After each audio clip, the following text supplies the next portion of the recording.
It only took AI 4 years to go from this to this.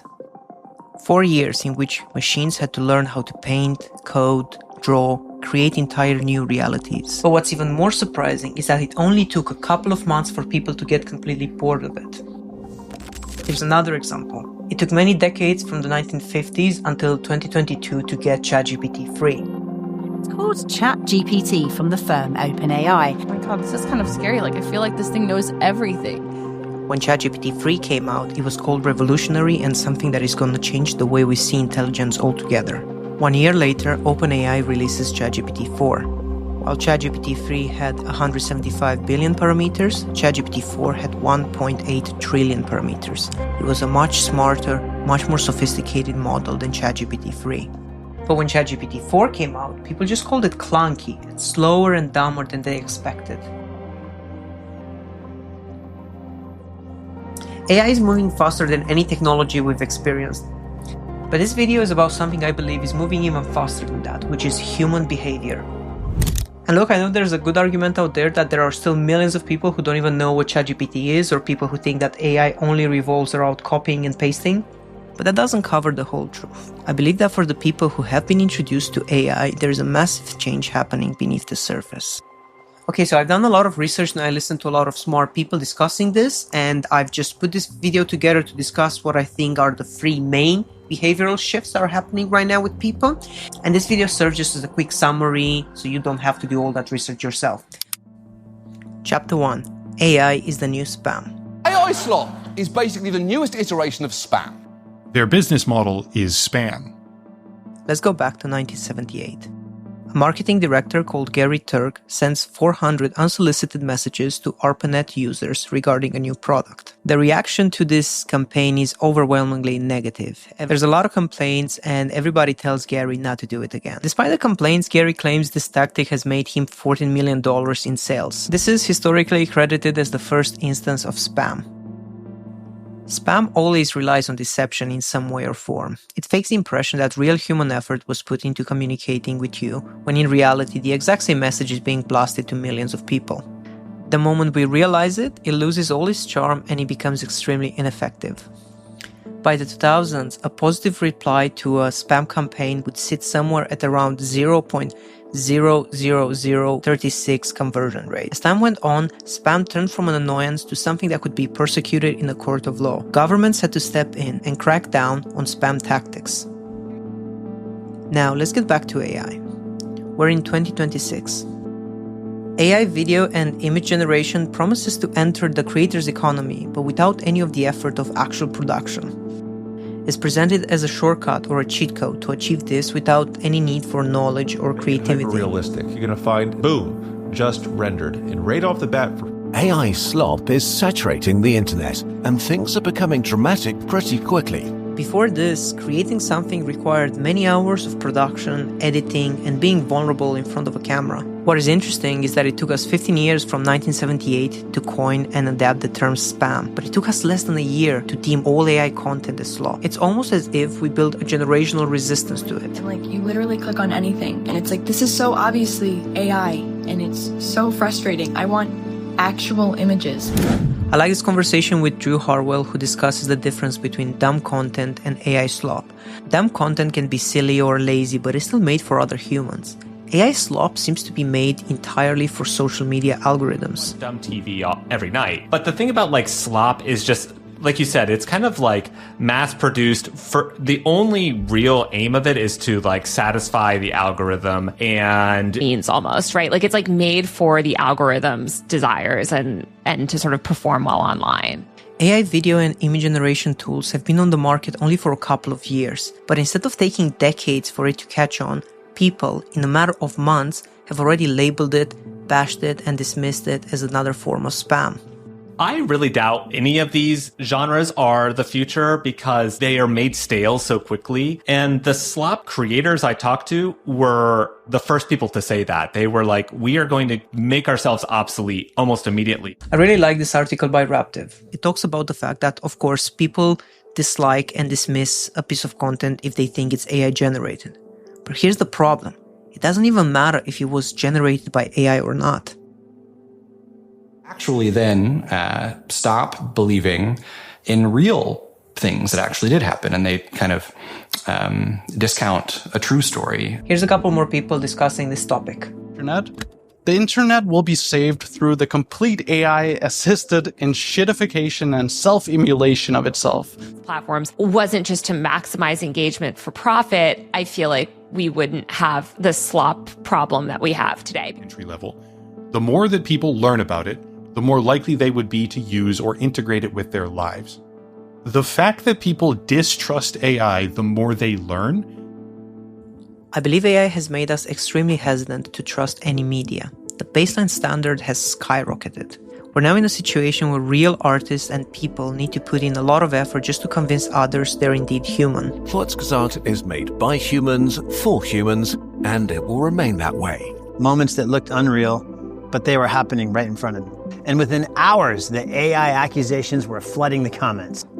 That's because it's animated with AI, which is cheating, in my opinion. And then someone ran my video through an AI-powered AI detector. 98.9% fake. In trying to mimic us, AI kind of backfired and made communicating online that much harder for everybody. Adam Alexic talks about how we're creating coded language understood only by specific groups of people in order to outpace AI. Portions, depending on what goes into the model and how it's trained. Like, we know that ChatGPT says delve at way higher rates than usual, possibly because OpenAI outsourced its training process to workers in Nigeria who do actually say delve more frequently. Over time, though, that little linguistic overrepresentation got reinforced into the model even more than in the workers' own dialects. Now that's affecting everybody's language. Multiple studies have found that since ChatGPT came out, people everywhere have been saying the word delve more in spontaneous. We're actively adding typos, dropping capital letters, and avoiding em-dashes just to convince the other person we're not a bot. Chapter 2. People are handing over their reasoning power to AI. I listened to a great conversation with Mark Risson where he discusses how this is already happening. He discusses how in the future, for everything that we do, there's going to be two decision makers. There's going to be us and there's going to be the AI. And often the AI will take priority.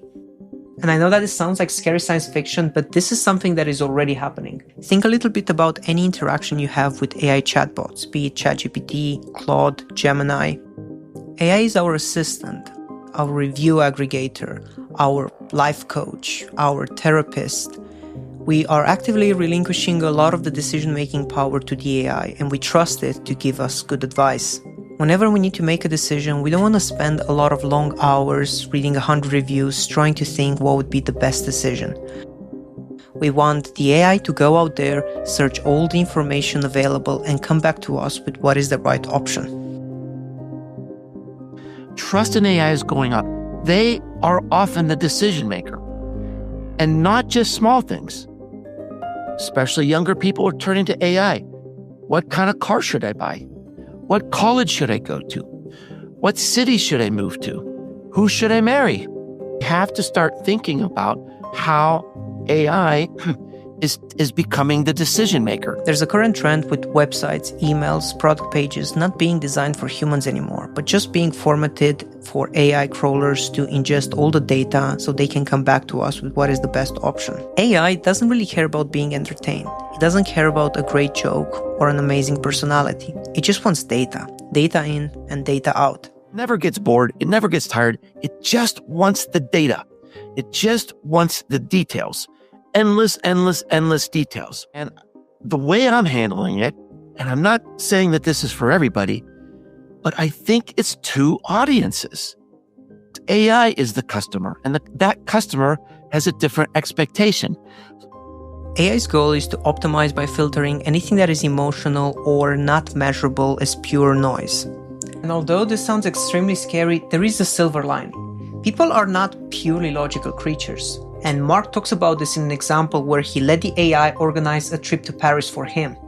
The AI managed to get everything right down to a T, but when it came to what airline Mark had to fly with, he was adamant he wanted to fly Delta Airways. And now here's the catch. I said, I want to fly Delta Airlines. So, brand preference is an override. No matter what AI says, I am going to follow the brands that I love. You've got to go to this bakery. It's a gluten-free bakery. It's absolutely amazing. Not only did I go there once, I went there twice. And let me tell you something. I'm always going to look for that bakery now because it was just so outstanding. Now, that was not on the itinerary. Somehow there's not enough information about that bakery to make it into the AI hit parade. Now, I think this proves that although we're going to offload a lot of the demanding reasoning to AI, the emotional decisions we make are still ours. And I think that this is very important because I believe some of the most important decisions we make in our lives are not primarily driven by our logic. We don't rely on 100 logical steps whenever we fall in love or whenever we decide on our dream passion for our career, although we might be coming from just a small town where the only options are being a cop, a doctor, or an engineer. Here's a few more great minds discussing this topic. Now, I'll have to be honest, a lot of these conversations are a bit hard for me to comprehend, but what really resonated with me is I think back about this video with Jack Conte, the CEO of Patreon. I believe that this problem is the single most important problem that faces creative people today. The weakening of creator-led communities, of our distribution channels to our fans. This is the hardest, most challenging, and most painful issue threatening the present and the future of creativity on the internet. How art and community exists on the internet today, I don't think is the right version. How community and art exists on the web, I don't think it's the right way. And I want Patreon to contribute to building a better version of how art and community could exist on the internet. He talks about that the more algorithms are going to have their own agenda, humans are going to seek more and more connection in communities they truly trust. The future is scattered. If a purchase is just a rational commodity, your AI will guide you to it. But everything else is driven by the people you know, the brands you trust, and the tight-knit communities where you can drop your critical reasoning and just react on emotion. Whether this is a good or a bad thing is up for debate, but I'm already noticing it in my own life. I notice it in the school communities I follow, in the hyper-specific subreddits I check all the time, and in the YouTube channels where I've been following my favorite creators and I trust their opinions above an AI response no matter what. Chapter 3. People are expecting higher production value. Now, we don't want to be tricked by AI, but we definitely want the spectacle it can offer us. Think how the first movies looked like, and think about how they look now. Think about the first YouTube video, and think about how they look now. The ceiling keeps getting higher and higher, and people all the time want more, but often we get limited by what we can produce. And what happens when we can't produce better, newer things? We don't just stop producing, we just produce more of the same. And this is when things start to become samey and repetitive. Think about Hollywood in the 1960s. All their films felt the same, looked the same, and everybody was getting bored of it. This happened again in the 2010s, which was a decade where the only thing you could see in the cinema was a remake, a spin-off, a sequel, or a prequel. There were barely any new original stories. And we are always complaining about this. In the case of Hollywood, we complain that they're getting lazy, that they're not trying to push the boundaries anymore, and that there's so many more stories that they could tell. Look at modern streaming blockbusters. They all look and feel exactly the same. Because you've seen this movie before, you haven't, but because you've seen every part of it before. It's just a movie-shaped product, something built off the bones of analytics and data, and this is the Netflix blockbuster. Now, why is this happening? It is not that there are not more interesting stories out there, but in order to provide the spectacle of Hollywood and for a studio to spend $200 million on a film, they need to rely on a formula that is diluted enough to appeal to absolutely all audiences in order for them to make a return on their investment. Questioning. The electric state doesn't want that to get in the way of visuals that work in every way except excitement. The dialogue is punchy in that passive Marvel-ish way, and the world is just big enough to be interesting for 2 hours and never again. They need to appeal to absolutely all demographics, so their creativity is limited by the economics of the production. Indie filmmakers are often the ones who suffer the most. They are the people who often go out there and try to bring out those interesting, niche, unique, quirky stories.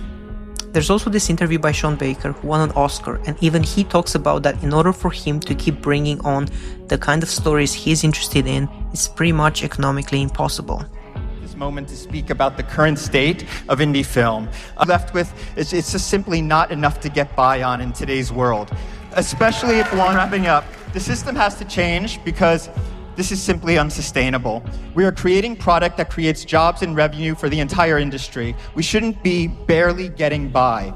Now, has the interest in unique niche stories gone away? Absolutely not. It has just shifted, and it has found now a home on YouTube. You have now creators such as Natalie Lynn, I definitely can't say I ever expected to be celebrating my 20th birthday. Turning it into Aidan homes, Robbins, canoes, cookware, migrating vast distances in large herds, and digging for plants. Isabel Page, parking Charlton area, Coffee, I recognized a sign, and I was like, that's where I was back when I was 14.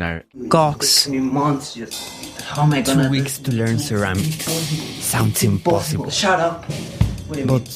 and Andrew. You'll have either spent the last 365 days pursuing your dreams. Because of the new cameras out there and the fact that YouTube has pretty much made distribution free, people are now able to create cinema quality content while still being able to scratch that indie itch.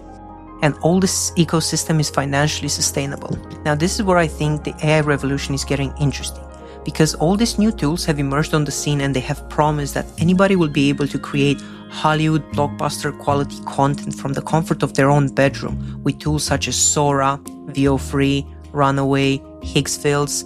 The potential is endless. I write too weird of stuff and nobody wants to make it. So I spent like 5 years going through the normal like LA process of pitches and managers and 100 different offices every other day trying to get stuff across. You'd all get close, but none of them get made. So then I started directing, because if no one's going to make it, I'm going to make it myself. So he got me into AI stuff. The whole point is just to figure out how to tell the stories I want us to tell that are too weird and too hard to get made through a traditional process cheaply and easily. Whatever's the fastest way to do that, that's still quality that people would want to watch. And now, of course, the only problem is, okay, where is it? There are still so many crappy films out there. Where is this new wave of quality going to emerge?